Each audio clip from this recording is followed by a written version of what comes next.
Hello students, आप सभी का हमारे यूट्यूब चैनल में स्वागत है। स्टूडेंट्स, हम एडवांस लीनियर अलजेब्रा का पेपर सॉल्व कर रहे थे और क्वेश्चन नंबर 6C पे हम पहुंच चुके हैं। फर्स्ट है स्टेट द स्पेक्ट्रल थ्योरम, ठीक है। एंड सेकंड पार्ट में है let T is a linear operator on a finite dimensional vector a complex inner product space be so that T is unitary if and only if T is normal and mod of lambda equal to 1 for every eigen value lambda of T. ठीक है friends, ये question है जिसको हमें solve करना है। ठीक है, सॉल्व करना चालू करते हैं। तो सबसे पहले स्पेक्ट्रल थ्योरम क्या होती है। ठीक है,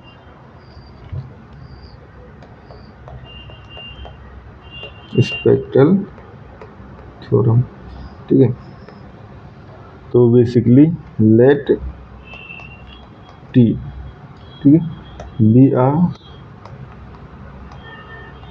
normal operator on a finite dimensional inner product space B।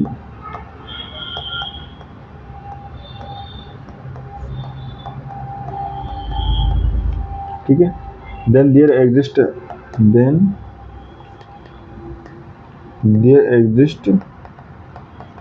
an orthogonal basis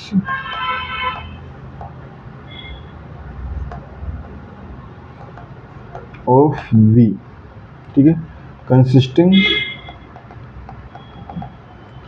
of eigenvectors of T।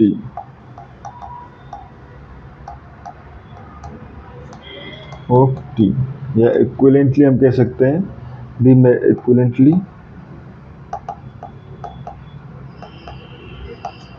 the matrix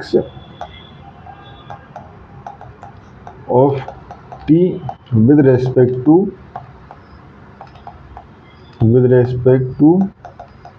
its orthonormal basis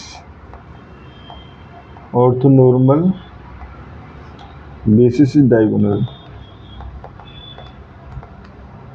ठीक है, बेसिकली जो प्रीवियस क्वेश्चन में हमने यूज किया था रिजल्ट, वही रिजल्ट है यहाँ पे।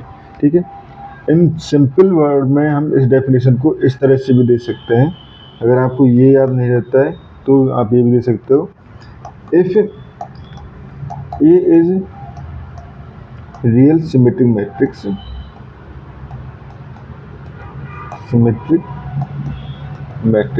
ठीक है, और हम कहें normal matrix, then there exist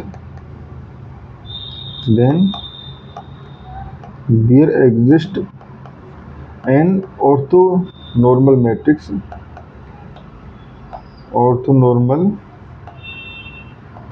matrix P such that P transpose A P equal to D। ठीक है, where D is diagonal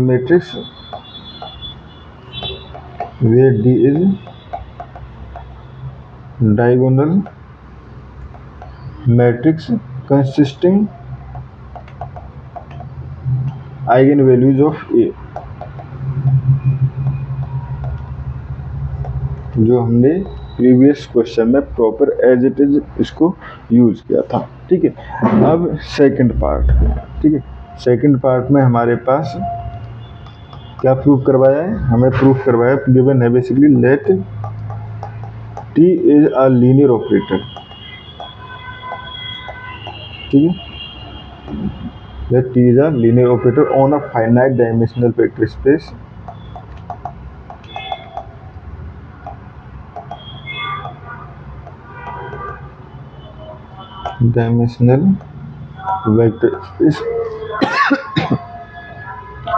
on a finite dimensional complex vector space।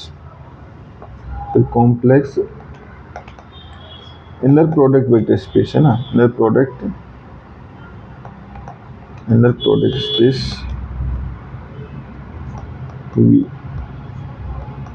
Space V। ठीक है, एंड हमें शो करना है कि T is unity if and only if T is normal and mod of lambda equal to 1। ठीक है, यानी for every eigen value, and lambda जो है आइगन वैल्यू जो है वो है, एंड यानी लैम्डा जो आइगन वैल्यू है वो हमारे पास 1 या -1 होंगी, ठीक है। ये हमें शो करना है for every eigen value lambda of T, ठीक है। तो फर्स्ट लेके चलते हैं, if T is unity, if T is unity, ठीक है। तो टी यूनिटी है, तो डेफिनेशन क्या कहती है टी यूनिटी की, right definition of unity,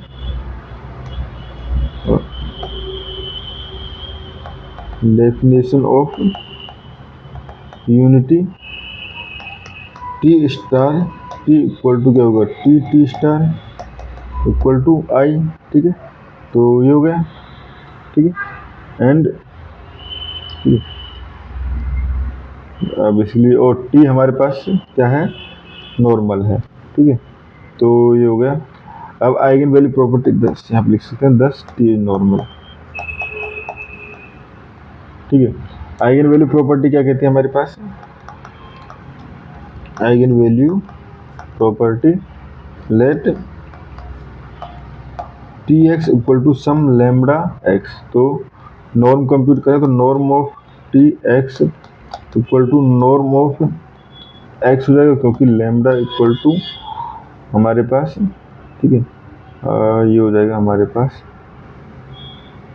norm of T X lambda X. Students यहाँ पे हमारे पास, ठीक है, norm of T X equal to ये हो जाएगा हमारे पास बेसिकली एंड लैम्डा एक्स, ठीक है। ये हमारे पास आ गया, ठीक है, ये हो गया। एंड क्योंकि टी एक्स जो है वो हमारे पास यूनिटी है, सिंस टी इज यूनिटी, तो यहाँ से हम कह सकते हैं norm of T X equal to norm of X, ठीक है, ये हो गया, ठीक है। तो यहाँ से हम कह सकते हैं नॉर्म ऑफ दोनों रिलेशन से x equal to norm of lambda, sorry mod of T, mod of lambda, sorry mod of lambda ये, एंड नॉर्म ऑफ x। तो यहाँ से क्या हो गया, since x not equal to 0, mod of lambda equal to 1, ठीक है, mod of lambda equal to 1 ये हो गया हमारे पास, ठीक है। सुन, अब जब ये हो गया तो अब हमें शो करना है टी जो है वो नॉर्मल भी हो गया हमारे पास, क्योंकि यहाँ से T star equal to T, ये इस डेफिनेशन से, ठीक है। अब हमें शो करना है कि अगर टी नॉर्मल है, लैम्डा इक्वल टू 1 है, तो if T is normal and mod of lambda equal to 1, तो टी हमें यूनिटी शो करना है, ठीक है। सिंस देखो, सिंस टी इज नॉर्मल, ठीक है, T is normal and by spectral theorem, जो हमने ऊपर लिखी है spectral theorem, there exist an orthonormal basis of eigen vectors, ठीक है। तो let T V I equal to lambda I V I, ठीक है, विद मोड ऑफ या magnitude of lambda equal to 1, ठीक है, ये हो गया हमारे पास। अब देखो, अगर नॉर्म कंप्यूट करें तो for any vectors compute norm, ठीक है। तो फॉर एनी वेक्टर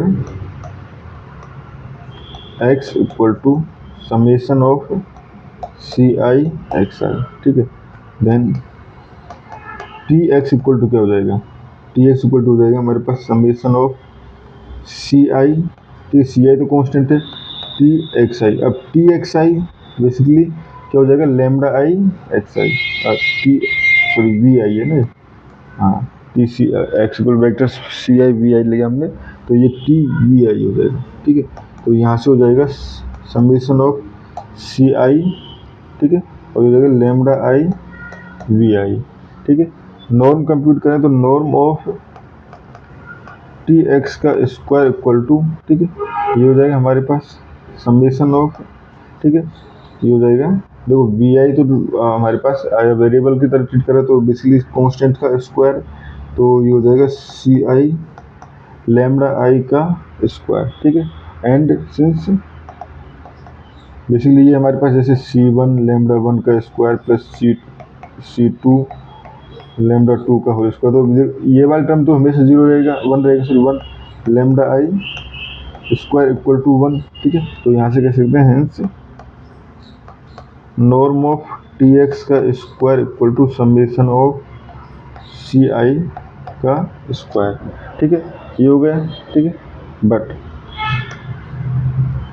अगर हम बात करें नॉर्म ऑफ एक्स का स्क्वायर, ठीक है, नॉर्म ऑफ एक्स, देखो ये हमने एक्स डिफाइन किया था, ये भी हमारे पास किसके इक्वल है, नॉर्म ऑफ एक्स, क्योंकि अगर इसकी नॉर्म निकालेंगे तो भी हमारे पास कांस्टेंट इन्हीं का स्क्वायर होगा, तो ये हो जाएगा हमारे पास summation of norm of mod of C I का स्क्वायर इम्प्लाइज हम कह सकते हैं norm of T X is equal to norm of X, hence T star T equal to I, ठीक है।